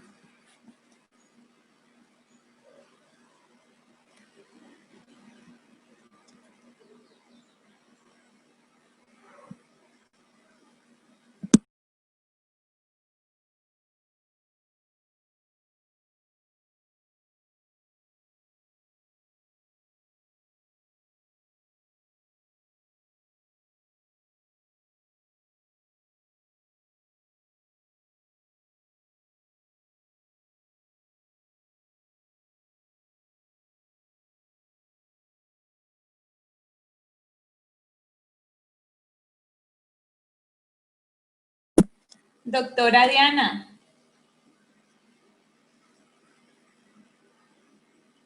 No le escuchamos.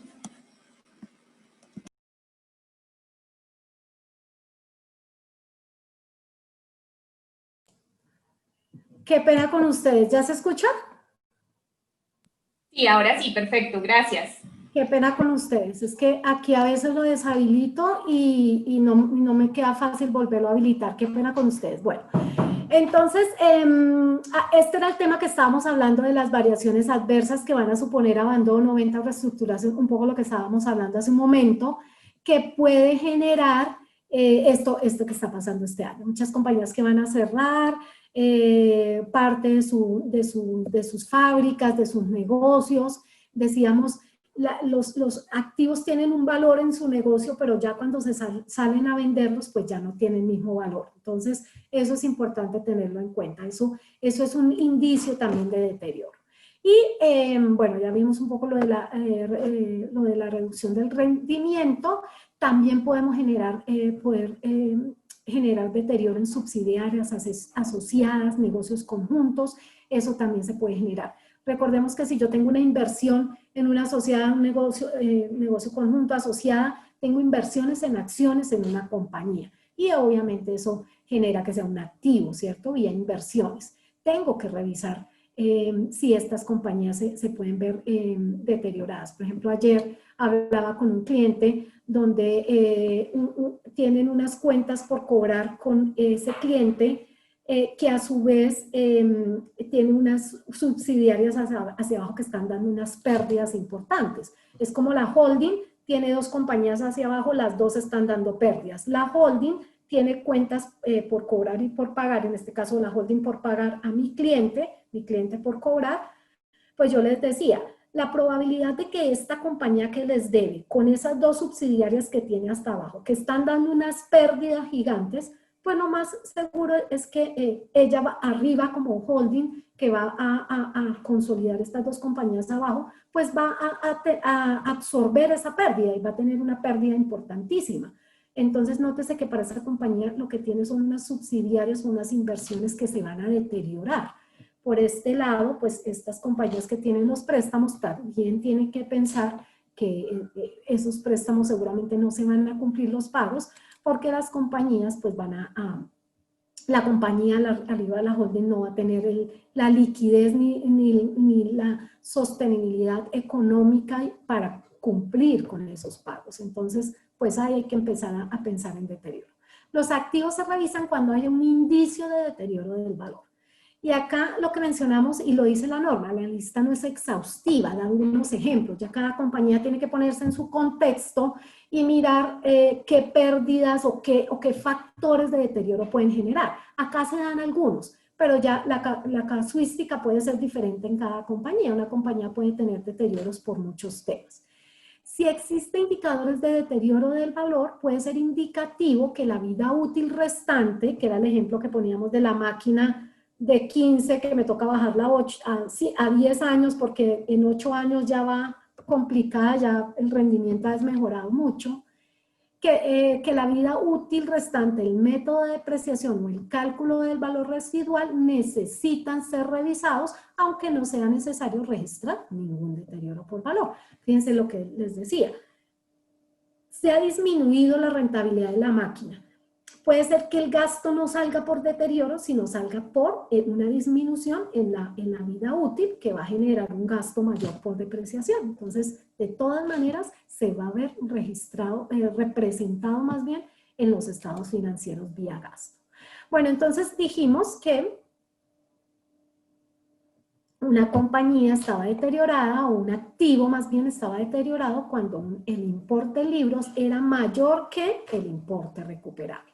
Entonces, eso es importante tenerlo en cuenta. El ejemplo sencillo, libro 100, importe recuperable 80, estoy deteriorada. Entonces acá el importe de libros, pues es el valor que tengo en el libro, normalmente se reconoce como el valor, el costo inicial menos depreciación acumulada. Si ya lleva pérdidas por deterioro, pues ahí llegó el importe en libros. Y el importe recuperable, como dijimos, puede ser el valor razonable menos los costos de venta o el valor en uso. El mayor entre los dos. Dice el importe recuperable es el mayor entre el valor razonable menos los costos de venta y el valor en uso. Ya vamos a ver que entonces aquí el valor razonable menos los costos de venta es el importe que se puede obtener por la venta de un activo. Nótese que no quiere decir que yo vaya a vender el activo, pero si yo puedo obtener el valor razonable menos los costos de venta, si yo saliera a venderlo, ¿cuánto me darían en el mercado por ese activo? Se puede determinar ese valor razonable. Vuelvo y digo, no necesariamente quiere decir que se vaya a vender el activo. Menos los costos de disposición, es el importe que se puede obtener por la venta de un activo, menos los costos de disposición. Ese sería el valor razonable. Ya vamos a ver un ejemplo. Y el valor en uso, sí, lo que decíamos, lo que yo espero que este activo me dure, me genere en esa vida útil. ¿Cuántos beneficios espero que me generen esa vida útil? Entonces, descuento esos flujos futuros a valor presente con una tasa de interés. Por eso, más atrás, cuando vimos los factores externos, las tasas de interés pues cobran ahí un valor importante, una medición, o sea, el cambio en esas tasas de interés pues cobra una importancia a la hora de medir el valor en uso. El valor en uso es el valor presente de los flujos futuros de efectivo estimados que se espera obtener del activo. Esta medición es un poco más compleja, requiere ya una medición un poco más técnica, digamos, en el sentido que hay que sacar, digamos, como la TIR de lo que yo espero que me genere ese activo. Para determinar tal vez allí la TIR necesitamos una WACC, que ya es una tasa un poco más compleja, y aquí necesitamos ayuda. Es decir, los contadores sí, y ayer lo veíamos en una charla que tuvimos con BKR Internacional, como sí sabemos que a los contadores nos toca hacer un poquito de todo. Me causó curiosidad alguien que decía, somos ingenieros máster en todología. Entonces toca saber de nómina, toca saber legal, toca saber contabilidad, por supuesto, todas estas normas internacionales, por supuesto, mediciones, pero a ver, si necesitamos determinar, por ejemplo, el valor razonable de un inmueble a través de un avalúo, pues eso tampoco lo puede hacer un contador. Esa consulta me la han hecho. Diana, nosotros como contadores deberíamos establecer el valor razonable de un activo inmueble. No, hay unos avalúos y hay personas técnicas que desarrollan estos temas. Una medición del valor razonable de un instrumento financiero complejo. No, hay que recurrir a un experto. Este tema del valor en uso requiere un poquito más de conocimiento de matemática financiera, tal vez más avanzada, que también requiere pues allí un poco de ayuda. No siempre es necesario determinar el valor razonable del activo, menos los costos de disposición y su valor en uso. Con uno que ya sepamos, con uno que ya podamos medir, y este esté por debajo del valor en libros, ahí estoy deteriorada y entonces pues sí tengo que aplicar deterioro. Entonces, si cualquiera de esos importes excediera el importe del activo, no sufrirá deterioro de su valor y no es necesario estimar el otro importe. Si aquí el importe recuperable, en mi ejemplo, en libros está 100 y acá yo sé que el valor razonable menos los costos de venta es 120, pues no me tengo que ir a determinar el valor en uso porque no estoy deteriorada. Esta norma, como dijimos, es 100% de estimación. Entonces, pues requiere bastante juicio profesional. Bueno, aquí tenemos un ejemplo, un poco para mirar cómo determinamos en un contexto este deterioro, entendiendo el monto recuperable, el valor en libros y si se nos presenta deterioro o no. Entonces, aquí tenemos una partida de planta, tiene un importe en libros. Esta es la máquina que estábamos diciendo más temprano. Tiene un importe en libros en función del costo histórico de 124.000. En libros vale 124.000. Y un valor en uso de 117.000. Ya se determinaron los flujos futuros traídos a valor presente con una tasa de interés, se determinó la WACC, se sacó la TIR y nos quedó en 117.000. Ahí inmediatamente estoy deteriorada porque el valor en libros vale 124 y el valor en uso 117. Tengo que disminuir ese valor en libros. Se prevé que el precio que el activo podría alcanzar en una subasta de venta es de 127.000, pero se incurriría en honorarios del 10% en la venta. Acordémonos que dice precio de venta, estimado de venta, menos los costos de disposición. Entonces, el precio de venta podría ser 127, pero tiene unos honorarios de 110 que tengo que pagar para participar en la subasta. El valor recuperable del activo, en este caso es 117. Acordémonos que es el mayor entre el valor razonable y el valor en uso. ¿Por qué es el mayor 117? Porque este de la venta de 127 por el 10% que tengo que pagar, o sea, solamente voy a tener el 90%, que es lo que me va a quedar en la venta, es de 114.300. Claro, 117 es mayor que 114.300, luego voy a determinar el deterioro en relación con el mayor, que es, en este caso, el valor en uso. Si tengo 124 en libros y el valor recuperable es 117, inmediatamente estoy deteriorada en 7.000.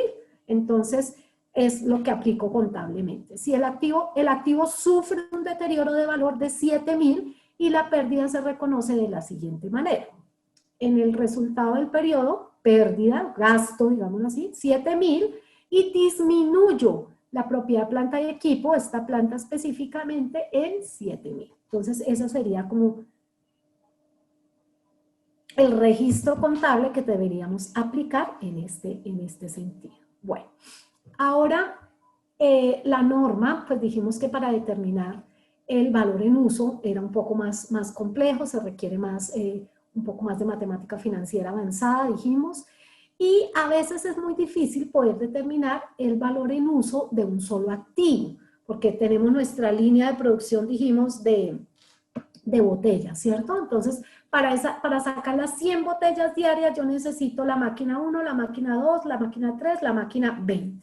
Entonces, poder decir, la máquina 1 solita me genera un flujo de efectivo de tanto, pues eso se volvería muy complejo. Entonces, la norma permite que yo tome toda la línea de producción, por ejemplo, como una unidad generadora de efectivo.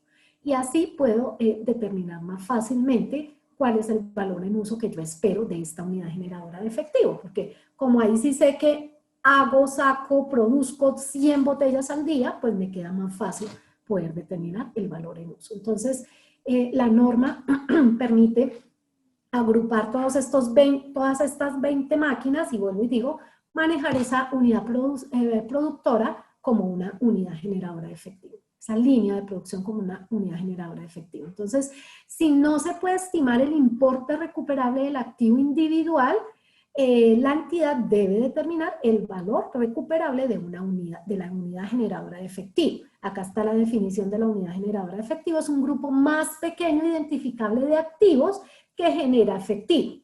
Para determinar una unidad generadora de efectivo, como en todo en NIF, hay que aplicar juicio profesional.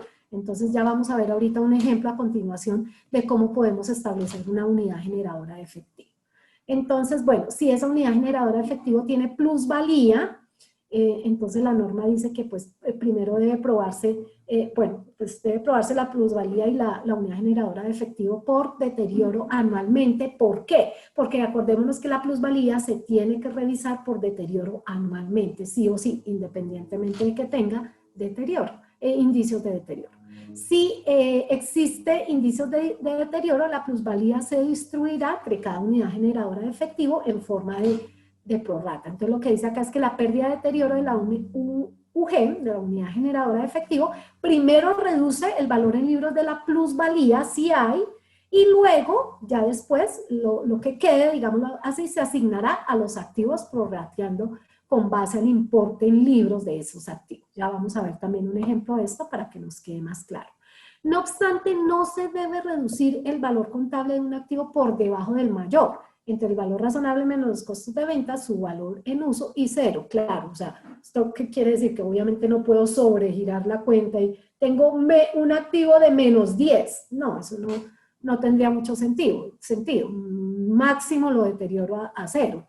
La regla anterior se debe aplicar a los activos de la UG y a los activos, por supuesto, individuales. Veamos aquí un ejemplo de cómo se puede generar una unidad generadora de efectivo, valga la redundancia. Entonces, o cómo se puede agrupar. Entonces, una entidad minera posee un ferrocarril privado. Es el carrito que lleva y saca el carbón, pensemos. Entonces, sale el carbón, lo saca de la bocamina, lo deja ya en la puerta y se regresa a recoger más carbón. Entonces, una entidad minera posee un ferrocarril privado para apoyo de las operaciones de una mina.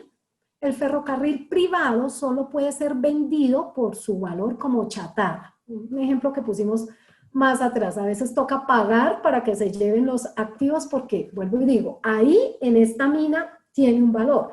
Pero si lo sacamos afuera ya no cuesta nada. Entonces toca antes pagar para que se lo lleven o como dice acá, si les va bien, venderlo como chatarra. Y no genera entradas de efectivo que sean en buena medida independientes de la entrada que corresponde a otros activos de la mina. Es decir, no puedo generar cuál es el valor en uso que me generaría solo el ferrocarril. No es posible estimar el importe recuperable del ferrocarril privado porque su valor en uso no puede determinarse y probablemente es diferente de su valor como chatarra. Nótese, vuelvo y digo, en el contexto de la compañía tiene un valor en la mina, pero afuera hay que venderlo por chatarra, ya no vende nada, lo puedo tener en libros en 100, pero por chatarra lo vendo en 10, pues obviamente estaría deteriorado. Por tanto, la entidad tendrá que estimar el importe recuperable de la unidad generadora de efectivo a la que pertenece el ferrocarril, es decir, la mina en su conjunto. Entonces, entonces, fíjense que ahí entraría la mina a ser la unidad generadora de efectivo. Miremos este otro ejemplo ya hablando un poco lo que mencionábamos acá, de cómo prorrateamos esa pérdida por deterioro cuando estamos ante una unidad generadora de efectivo. Entonces, veamos este otro ejemplo. Este es el registro de la pérdida por deterioro. La entidad posee una fábrica que es una unidad generadora de efectivo. Acá la línea de producción, entonces aquí tomaron toda la fábrica como unidad generadora de efectivo, que es muy similar al que acabamos de ver, que fue toda la mina. Entonces, una entidad posee una fábrica que es una unidad generadora de efectivo a efectos del análisis por deterioro. Las expectativas de producción de la fábrica han disminuido. Acuérdense la que hacíamos 100 tapitas y ahora estamos haciendo solo 50. Eso es un indicio de deterioro. Entonces, ha disminuido, las expectativas de producción de la fábrica han disminuido significativamente, por lo que la entidad ha estimado su importe recuperable en 5.100. Digamos que aquí para nuestro ejemplo ya está determinado el importe recuperable, pero pues eso es lo que a veces no es tan fácil, no es tan sencillo de sacar. Como decimos, pues ya nosotros casi que en contabilidad, cuando necesitamos esta medición del valor en uso, pues necesitamos ese experto que nos diga. Ya cuando nos pasa el valor, nosotros ahí sí comparamos y aplicamos el deterioro, pero pues llegar hasta estos 5.100, que requiere una medición un tanto técnica, pues ya tampoco podemos hacerlo todo. Bueno, entonces en nuestro ejemplo el importe recuperable es 5.100. La UG, la unidad generadora de efectivo, está formada por los elementos de la tabla que se muestran abajo. Las existencias o inventario están ajustados a su valor neto de realización. ¿Se acuerdan que vimos por allá más atrás que los inventarios se miden al menor entre el costo y el valor neto realizable? Entonces, para nuestro ejemplo ya están ajustadas, están bien medidas, valen 400. Los pasivos obviamente no se deterioran, los pasivos hay que pagarlos, entonces pues a este no lo voy a aplicar deterioro. Y aquí empezamos, tenemos la instalación técnica especializada, la máquina A, la máquina B, la máquina C, y tenemos un total de 5.950 para este ejemplo. Nótese, tenemos 5.950 el valor en libros y el monto recuperable es 5.100. Valor en libros 5.950, monto recuperable 5.100, estoy deteriorada. Inmediatamente, en ese caso, en 850. Se pide registrar la pérdida por deterioro. Entonces aquí va. La composición de la UG, unidad generadora de efectivo, bien establecida en la NIC 36. Y también en la sección 27 de la NIF para las pymes, como mencionamos. Al igual que la asignación de la pérdida por deterioro del valor de la UG. El cálculo de la pérdida por deterioro y distribución entre los activos será de la siguiente manera. Entonces tenemos el importe recuperable, incluyendo el activo y pasivo circulante, que dijimos esto que está aquí, este valor que nos dio acá, es 5.100. El valor en libros, dijimos, es 5.950, inmediatamente estoy deteriorada en 850. ¿Cómo empiezo a hacer la aplicación? Dijimos, las existencias o el inventario están correctamente medidos al menor entre el costo y el valor neto realizable, entonces no le tengo que hacer nada, pasan los mismos 400. Dijimos los pasivos no se deterioran, no tengo problema, pasan los mismos 100 de pasivo y empiezo a aplicarle el deterioro a los activos a continuación. Nótese que, como dice aquí la norma, después de la asignación a otros activos, prorrateando con la base del importe. Entonces, claro, como la instalación técnica especializada es la que más cuesta, 3.000, a esta se lleva el porcentaje más alto de deterioro, que es el 53%. Le aplico un deterioro de 451 y la máquina deteriorada o la instalación técnica deteriorada pasa a costar 2.548. Sigo con la máquina A, que vale 350, nótese que la que más poquito vale, esa pues se le aplica un 6% nomás de deterioro, 52 pasa a costar 297 y así sucesivamente a prorrata hasta llegar al 100%, disminuyo el valor de todos los activos o deterioro o rebajo el valor de todos los activos. Pasan a costar aquí 4.800 más las existencias o inventario menos el pasivo, llego a los 5.100. Entonces, esto es como debo aplicar el deterioro en forma prorrateada o proporcional.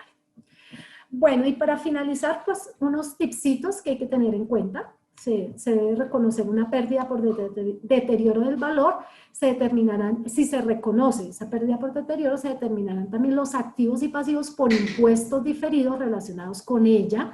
Es importante tener en cuenta porque acordémonos que el impuesto diferido se saca por las diferencias entre las bases contables y las bases fiscales. Si las bases contables me cambian, pues es importante tener en cuenta que ahí pues el impuesto diferido también puede cambiar. Mediante la comparación del importe en libros revisado del activo con su base fiscal.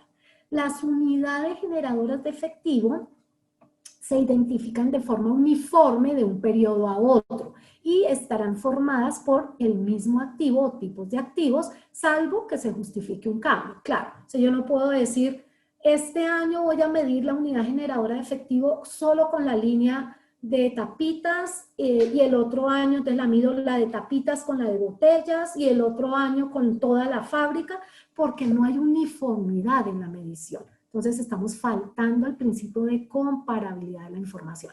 Entonces, las unidades generadoras de efectivo deben agruparse en forma uniforme y debe conservarse esa uniformidad periodo a periodo para que la contabilidad o lo que nos genere más bien la medición pues sea uniforme periodo a periodo. La comprobación anual del deterioro del valor para una unidad generadora de efectivo a la que se haya asignado una plusvalía podrá efectuarse en cualquier momento durante el periodo anual, siempre que se realice en la misma fecha del año. Normalmente las normas internacionales siempre piden una medición al cierre del periodo contable, 31 de diciembre. Pero si yo ya conozco este deterioro en junio o hago la medición en junio, puedo hacerlo, lo que está diciendo la norma es hágalo cada junio, para que obviamente establezca esa pérdida por deterioro en esos periodos. La entidad evaluará al final de cada periodo sobre el que se informa si existe algún indicio de que la pérdida por deterioro del valor reconocida en periodos anteriores para un activo distinto de la plusvalía ya no existe o podría haber disminuido. Si existiera tal indicio, la entidad estimará de nuevo el importe recuperable del activo. Entonces, ¿qué es esto? Que el deterioro se puede revertir este año, y es muy importante tener en cuenta eso. Este año, en nuestro contexto de pandemia, podemos decir que este año puede haber deterioro, pero pensemos, por ejemplo, en un activo que estamos midiendo por derecho a valor en uso, pues que el activo puede que dure otros 10 años, o otros 20 años, o un inmueble que puede durar otros 80 años. Entonces hay que considerar todo eso, las vidas útiles, lo que yo espero recibir de ese activo. Este año tenemos un problema complejo, tenemos un escenario atípico por cuenta del coronavirus, pero lo que se espera es que eso se pueda mejorar, no sé, en 1 año, 2 años, 3 años, todo es incertidumbre por ahora, pero muy seguramente lo que hoy puede ser deterioro se puede revertir en unos años. Entonces, hay que evaluar todo ese proceso, si sí aplicamos deterioro este año, si es, digamos, material, pues hay que hacerlo de acuerdo a lo que dice la norma, por supuesto, pero también hay que pensar el tema hacia futuro. O puede ser que hoy generemos o apliquemos ese deterioro, pero que ese deterioro se pueda revertir en años posteriores. Eso puede pasar. El único deterioro que no se revierte es el de la plusvalía, eso lo dice la norma internacional. Una vez, recordemos que la plusvalía o fondo de comercio o goodwill que conocíamos acá, si se le aplica deterioro ya nada que hacer. Esa plusvalía ya va a quedar deteriorada, como digo yo, forever and ever. No podemos revertir ese deterioro. Para los demás activos que apliquemos deterioro, y podemos revertir ese deterioro si las condiciones de mercado o las condiciones de medición se han mejorado. Entonces, eso aplica la norma. Y un tema importante también para tener en cuenta es las revelaciones.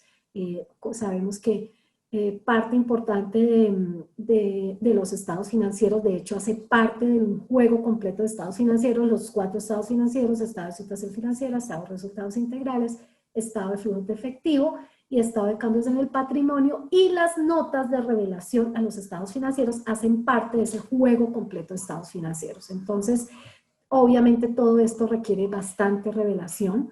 Cuando estamos frente a temas que son de estimación, se requiere revelación más detallada. Entonces, claro, tenemos que revelar los deterioros que se generaron, por qué activos, si tenemos unidades generadoras de efectivo, cómo las formamos, cómo se deterioraron, si tenían plusvalía, cómo deterioramos primero la plusvalía y luego los activos de la unidad generadora de efectivo, si se revirtió ese deterioro que generó en los estados financieros. Normalmente cuando se aplica deterioro, pues dijimos es una pérdida, es un gasto que va reconocido en el estado de resultados, así que establecerlo y revelarlo, y si hay una recuperación, pues también hay que revelarlo en los estados financieros.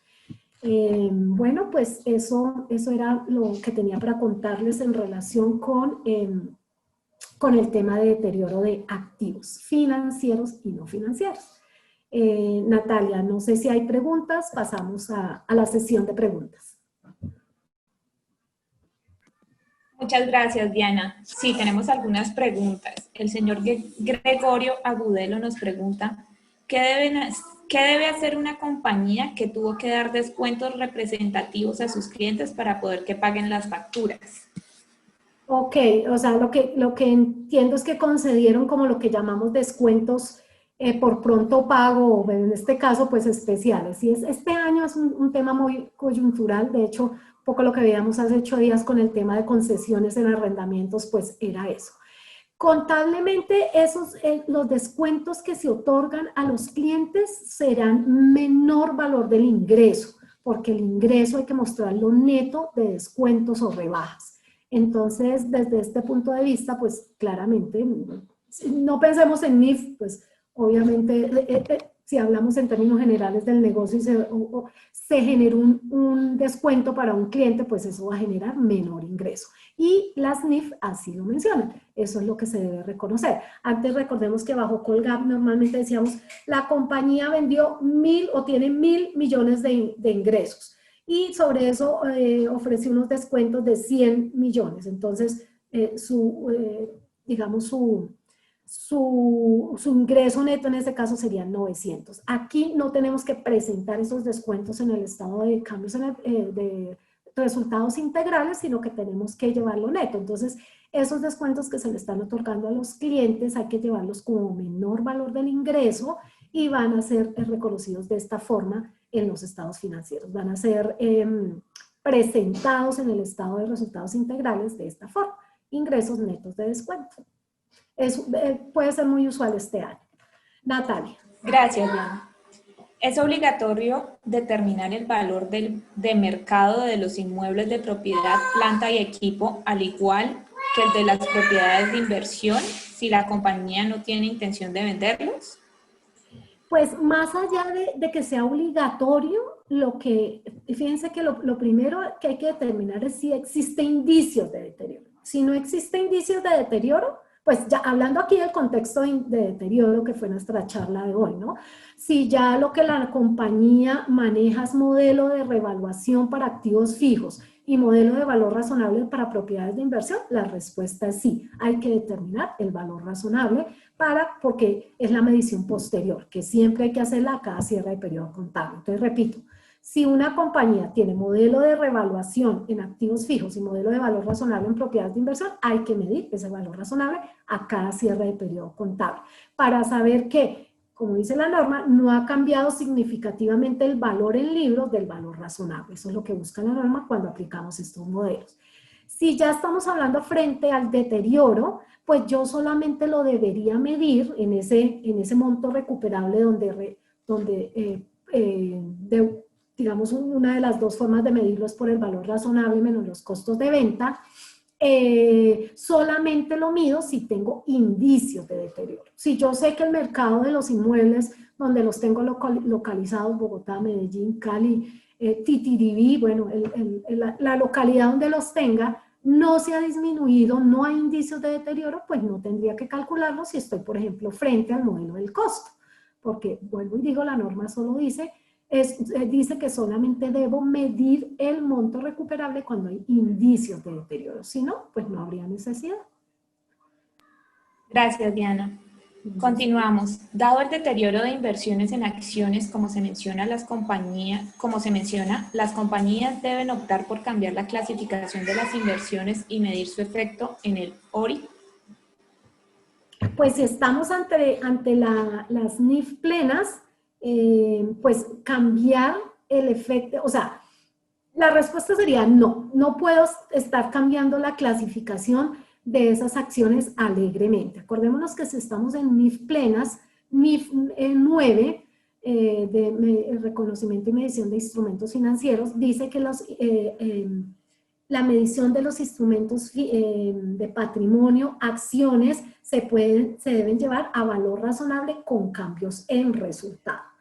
Que si son acciones que yo no tengo para negociar, debo, pero desde el momento inicial, dice, desde el reconocimiento inicial, hacer un reconocimiento, digamos, distinción, dice la norma irrevocable, de llevarlas a valor razonable con cambios en el ORI.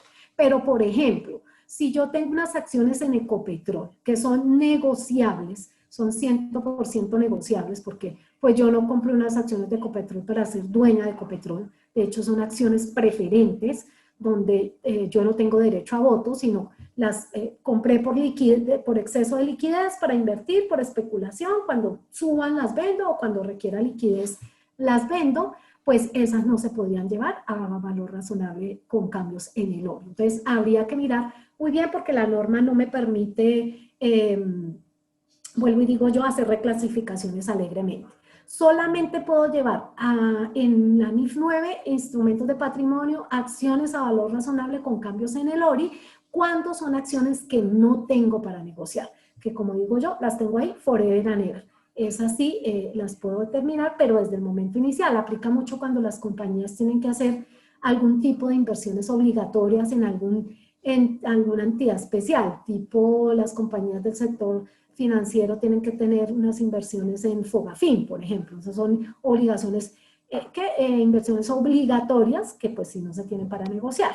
Ahora si estamos en la NIF para las pymes, sección 11, pues ahí lo que dice la norma internacional es, si yo tengo acciones que cotizan en bolsa de valores, míralas a valor razonable.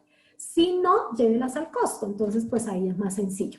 No obstante, en la NIF para las pymes, sí no tengo la clasificación de valor razonable con cambios en el ORI. Solo serán valor razonable con cambios en resultado. O sea que, conclusión de la pregunta, es muy difícil si ya las tengo a valor razonable con cambios en resultado, llevarlas al ORI. En plenas, en grupo 1 y en grupo 2 no tengo esa clasificación. Siguiente, Natalia. Gracias, Diana. Luisa Mota nos pregunta, debido a la contingencia COVID-19, ¿las compañías deberían ajustar la depreciación de los activos fijos teniendo en cuenta que posiblemente su uso ha disminuido? Sí, podría ser que sí. Fíjate que lo que decíamos en una lámina que tenía más atrás, decíamos que la pérdida por deterioro puede darse más bien, o un indicio de deterioro, que un activo esté deteriorado, puede ser más bien indicativo de que se debe revisar la vida útil. Entonces, tenemos unos activos donde probablemente producto de este año complejo se han de alguna manera deteriorado, no me están generando la misma producción, un poco lo que hablábamos de la línea de negocio, de la línea de producción, la unidad generadora de efectivo, pues probablemente lo que puede generar es que se revisen las vidas útiles.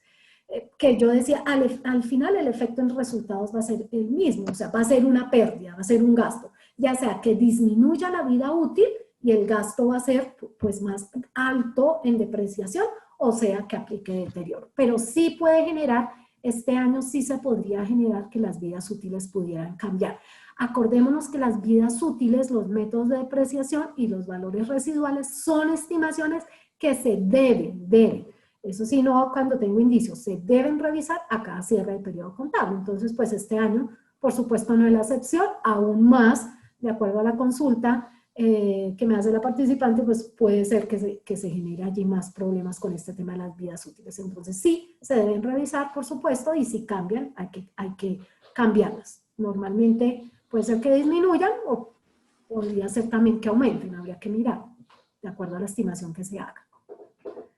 Siguiente. María. Muchas gracias, Diana. Esas son todas las preguntas. Muchas gracias a todos los participantes por haber asistido el día de hoy. Le damos paso al doctor Humberto. Bueno, Doctor Humberto.